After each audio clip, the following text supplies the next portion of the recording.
Dicen que el hambre no solo mata el cuerpo, mata el alma, la dignidad y el miedo.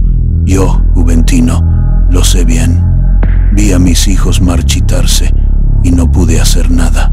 ¿Qué hace un hombre de campo cuando la tierra lo traiciona y Dios no escucha? Un hombre desesperado hace negocios con el único que siempre tiene las arcas llenas, el chamuco. Me prometieron cosechas, abundancia, un futuro. Lo que no me dijeron es que la prosperidad tiene fecha de caducidad y que cuando el chamuco cobra, no usa calendario, usa la campana de la iglesia. ¿Y tú qué harías por tus hijos?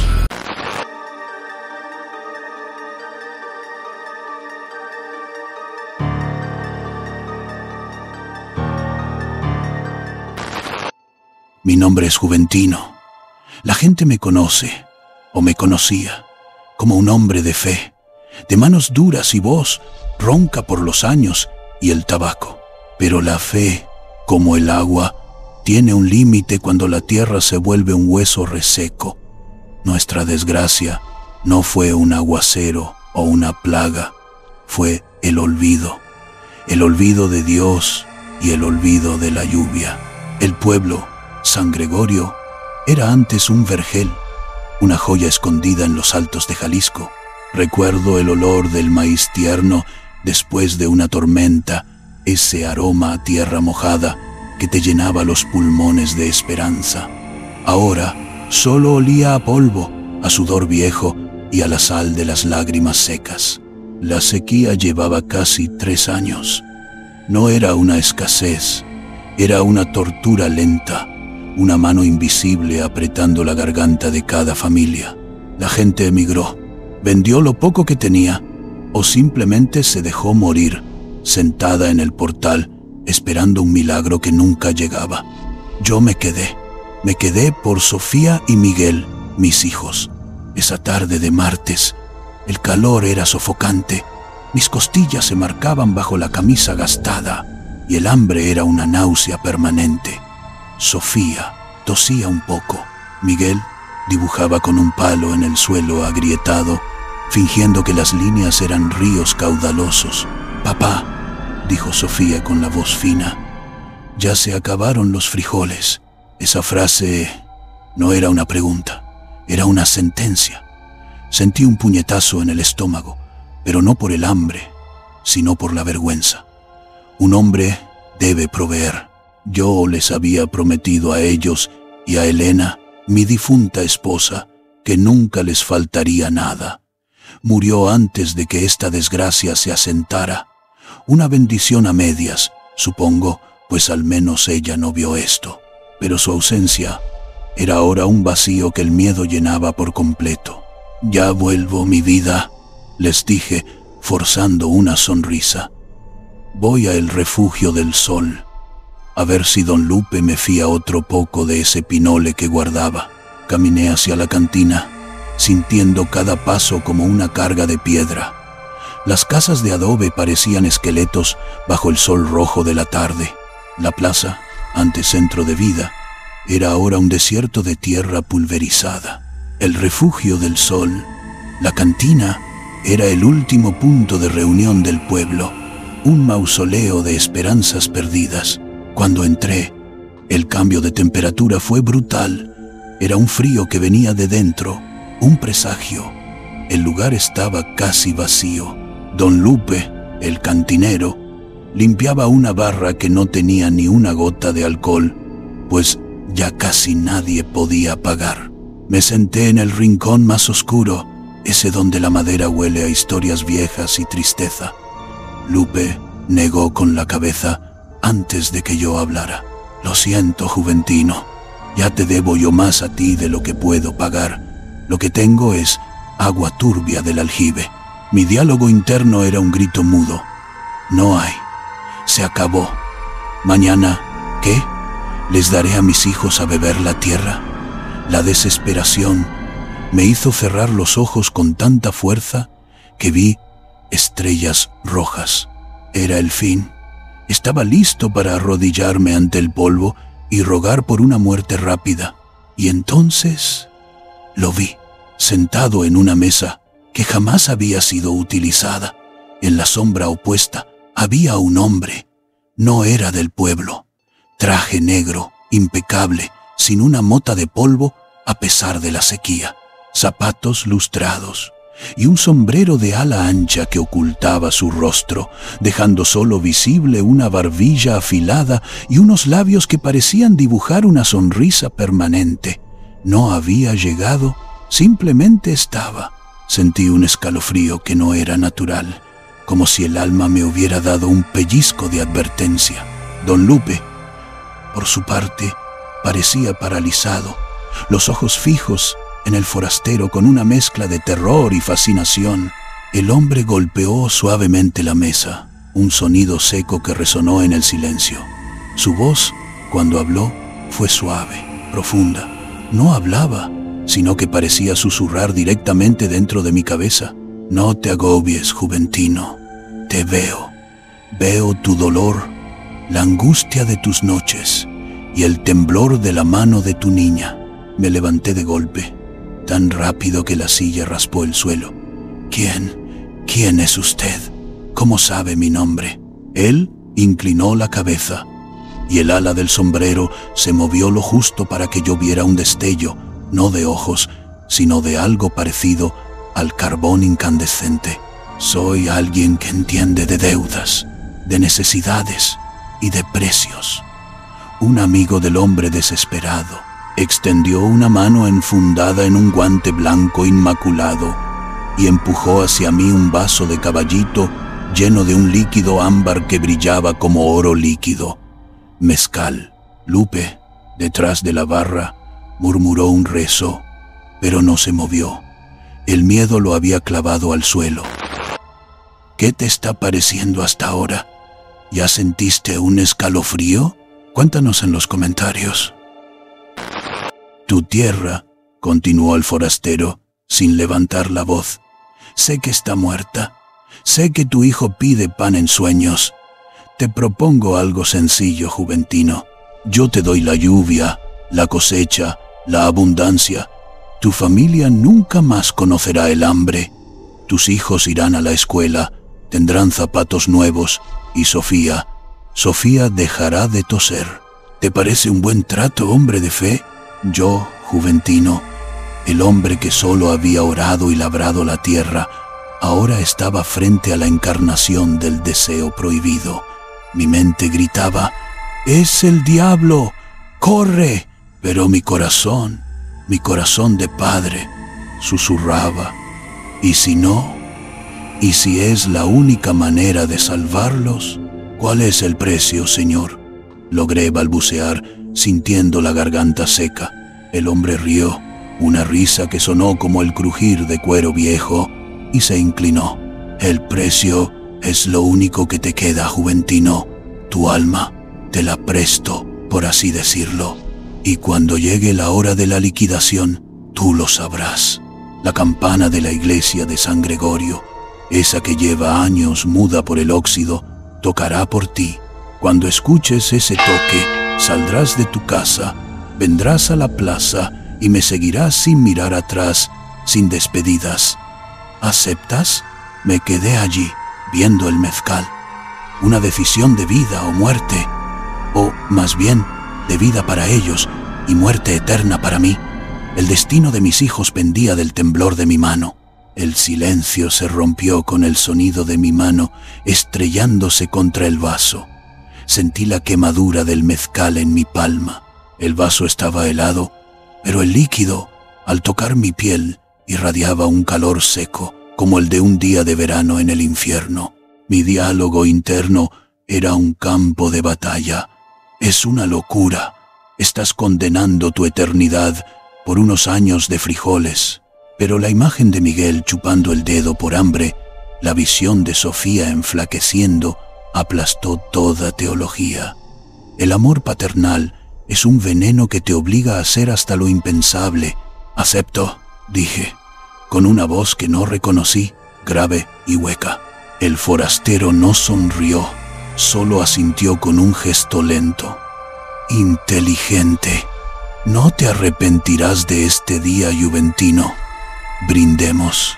Tomé el vaso. El mezcal lo tragué de golpe. No quemó, no dolió. Se sintió como si una corriente helada bajara por mi garganta y se instalara justo detrás de mi esternón, un nudo frío y pesado que supe con certeza absoluta que era mi alma, atada, marcada. El hombre de negro se levantó. Su movimiento era tan fluido que parecía deslizarse. Con una inclinación de cabeza, giró y salió de la cantina. Nadie notó su partida. Don Lupe, temblando detrás de la barra, murmuraba: «El diablo, es el diablo, Juventino. ¿Qué hiciste?» «Lo que tenía que hacer, Lupe», respondí. Salí. El sol ya se había puesto, dejando un cielo de tonos violetas y ceniza, y entonces lo olí. Era el inconfundible aroma a ozono a kilómetros, un olor dulce y limpio, el precursor de la lluvia. Me quedé inmóvil, con la cabeza alzada, y las primeras gotas cayeron. Eran gruesas, oscuras, casi negras al golpear el polvo, y olían a vida. La gente salió de sus casas, murmurando, sin creerlo. Yo me dirigí a mi parcela. A mitad del camino, la llovizna se convirtió en un diluvio bíblico. Cayó durante horas, lo suficiente para ablandar la tierra. La mañana siguiente, la parcela que había sido un yermo de arcilla ya no tenía grietas. A la semana brotaron los primeros tallos de maíz como si nunca se hubieran ido. Y las cosechas, Dios mío, las cosechas fueron milagrosas. Eran gigantescas. Los jitomates parecían joyas rojas, el maíz era abundante y todo crecía con una rapidez antinatural. La vida de Juventino cambió. Compré una casa nueva, comida fresca, ropa nueva para Sofía y Miguel. Sus risas llenaron la casa, y ese sonido, el sonido de la felicidad de mis hijos, era la droga más potente, el único bálsamo que justificaba mi condena. Pero la sombra del pacto era constante. Mi prosperidad era un grillete de oro. Yo era un hombre rico, pero mi mente era una cárcel. Empecé a tener diálogos internos intensos. Están vivos, Juventino. Están bien. Elena me perdonaría. ¿Qué vale tu alma? Un alma de campesino pobre, comparada con la vida plena de dos inocentes. Y la voz contraria, helada, la del nudo en mi pecho, respondía: «Lo sabes bien, lo vale todo. Eres un espectro caminando, esperando tu hora». La manifestación física y sensorial de mi deuda era el hombre de negro. No lo veía, pero lo sentía. Al atardecer, cuando la luz se volvía larga y las sombras se alargaban por los campos, veía su silueta reflejada en los cristales de las ventanas, en el agua de los pozos. Era un reflejo fugaz, pero inconfundible. Traje negro, sombrero ancho. Nunca estaba allí de verdad, pero su imagen era un recordatorio constante. Y luego estaba el sonido. Cada noche, entre las 2 y las 3 de la madrugada, cuando el sueño es más profundo, me despertaba con un terror frío y visceral. Escuchaba el sonido inconfundible de cascos. No era un caballo cualquiera. Eran cascos golpeando la tierra con una cadencia pesada, firme, implacable. Se acercaban desde el camino principal, resonaban en la quietud de la noche y se detenían justo frente a mi portal. Mi corazón se aceleraba tanto que sentía que las costillas se me iban a romper. Me levantaba, caminaba en silencio hasta la ventana y miraba a través de la rendija. Nunca había nada. El sonido cesaba de repente. ¿Te ha pasado algo similar a lo que ves en el video? Nos encantaría leer tus teorías y reacciones. Esa noche, el caballo se detuvo. Esperé, temblando. Mi cuerpo estaba sudado, frío. Podía sentir el pulso en mis sienes. ¿Será hoy? ¿Ya vino a cobrar? Pasaron 5 minutos eternos, 10, 15, luego los cascos volvieron a sonar, esta vez alejándose lentamente, como si el jinete me estuviera dando un respiro, un día más. El tormento psicológico era la verdadera condena. Vivía en la abundancia, comía bien, pero la comida me sabía a ceniza. No disfrutaba del sol ni del trabajo. Era un zombi, un alma en pausa, esperando el despertador final. Un día Sofía, mi niña, me abrazó con esa inocencia que te desarma. Papá, te quiero mucho. Gracias por la lluvia. La abracé tan fuerte que ella se quejó. Mis ojos se llenaron de lágrimas de puro pánico. Por ti, Sofía, por ti, estoy condenado. El nudo frío se apretó en mi pecho. Había paz en el pueblo, pero la guerra estaba adentro de Juventino. Sabía que la visita nocturna del caballo era una cuenta regresiva, y esa noche la visita fue diferente. El caballo no se fue. Escuché los cascos llegar y detenerse, y el silencio. Pero esta vez, el silencio no se rompió con el sonido de la retirada. Me desperté abruptamente. No fue el caballo, fue una ausencia de sonido, una quietud antinatural, peor que el estruendo de los cascos. Sofía dormía abrazada a su oso de peluche nuevo. Miguel estaba despatarrado, con una sonrisa ligera, seguramente soñando con los dulces que ahora podíamos comprar. Me levanté. El reloj de pared, un lujo impensable hacía 3 años, marcaba exactamente las 3:33 de la madrugada. El nudo frío en mi pecho, mi alma marcada, latía con una conciencia terrible. Sentí un inmenso vacío, como si mi cuerpo se estuviera vaciando de sangre, preparándose. Mi diálogo interno no era ya de debate, sino de aceptación.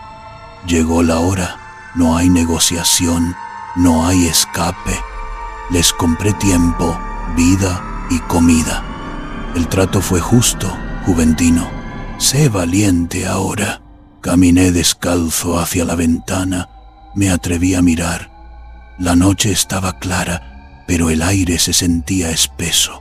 Justo enfrente de la casa, donde el caballo se detenía cada noche, no había animal, pero sí había una figura, alta, inmóvil, mirando la casa. Era el hombre de negro, el licenciado. Estaba esperando. Y entonces sucedió. Comenzó a sonar, no el campanario, no el toque de la misa de difuntos. Era la campana de San Gregorio, silenciosa por años, que comenzó a emitir un sonido. No era un repique, era un único golpe, lento, espaciado, grave. El sonido era tan bajo que vibraba en el suelo, subiendo por mis pies y resonando en mi cráneo. Era un sonido metálico y profundo, pero extrañamente personal, como si esa campana solo tocara para mí. El terror se mezcló con una calma extraña. Sabía que cada golpe era un segundo menos de vida. La campana no era un aviso, era el último clavo en el ataúd. Mi juramento fue, sin mirar atrás, sin despedidas, fui al cuarto de mis hijos. La luz de la luna bañaba a Sofía. Me arrodillé, me acerqué, conteniendo la respiración para no despertarlos. Adiós, mi sol, cuida a tu hermano. Besé la frente de Sofía. Luego fui a la cama de Miguel. Le acomodé el cabello rebelde. Su boca estaba entreabierta. Adiós, mi fuerza. Hazte un hombre de bien. Me levanté sin hacer ruido. Las lágrimas estaban allí, listas para desbordarse, pero no me lo permití. No podía dejar un rastro de dolor, solo una ausencia inexplicable. El tercer golpe. La campana era mi reloj final. Me puse mi única camisa limpia y mis pantalones de mezclilla viejos. No tomé nada más. Ya no me pertenecían. Abrí la puerta. El hombre de negro seguía allí, ahora de espaldas a mí, a unos 20 metros. No se había movido, pero ya no estaba solo, montado en un caballo que no era negro, sino de un color carbón que parecía absorber la luz. El caballo respiraba un vapor frío que se desvanecía en el aire. El cuarto golpe. Me dirigí a la plaza. Caminé lento, pero firme. Cuando llegué a la plaza, me di cuenta de que el hombre no estaba. El jinete y el caballo estaban justo en el centro. El quinto golpe. El jinete giró lentamente la cabeza. Bajo el ala del sombrero pude ver su rostro por primera vez. No era un demonio con cuernos ni una criatura mítica. Era un hombre con una expresión de profunda, infinita tristeza y aburrimiento. Una tristeza tan antigua que helaba la sangre. Llegas a tiempo, Juventino. Un hombre de palabra. Sube. El caballo se acercó sin ruido. Me subí sin ayuda. La silla de montar era dura, fría. No me atreví a mirar atrás, hacia mi casa, hacia la última luz que alumbraba la vida que había comprado. El sexto golpe. La deuda está saldada, dijo el forastero. Ellos vivirán. ¿Y tú? Bueno, tú nos ayudarás a liquidar otras cuentas. Y sin una palabra más, el caballo comenzó a moverse. Mientras nos alejábamos, no miré hacia la casa. Solo miré hacia adelante, hacia la oscuridad que se tragaba las montañas. Sentí que el nudo en mi pecho se desataba y la calma que me había acompañado se fue, reemplazada por un terror puro, inmenso, la conciencia de la eternidad que me esperaba. El séptimo y último golpe. A la mañana siguiente, Sofía y Miguel se despertaron. Lo buscaron por toda la casa. El desayuno estaba servido en la mesa, pero Juventino, el hombre que les había traído la lluvia y la abundancia, había desaparecido. La puerta estaba abierta. En el centro de la plaza, donde nadie más había visto nada, solo quedaba una huella, la marca de un casco de caballo que había quemado la tierra, dejando un círculo perfecto de ceniza oscura que aún olía levemente a tierra mojada de cementerio. Si te gustó este video, dale me gusta y compártelo para más historias como estas de terror, y no olvides suscribirte, porque si no vas a chupar faros.